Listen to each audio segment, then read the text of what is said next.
तो call recording पूरा ध्यान से सुनिएगा और पूरा सुनिएगा तो पूरा मामला आप सबको समझ में आएगा कि आखिर मामला क्या है।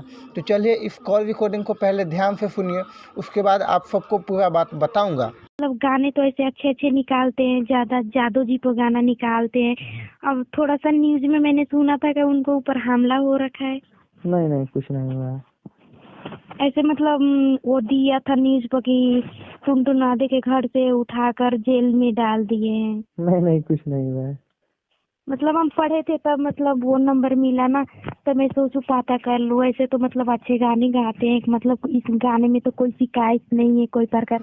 जैसे कि आप लोगों ने सुना, आप सबको बता दूं कि कुछ न्यूज वाले ने टुनटुन यादव जी के बारे में गलत बोलकर, गलत पोस्टर लगाकर यूट्यूब पर वीडियो अपलोड किया था।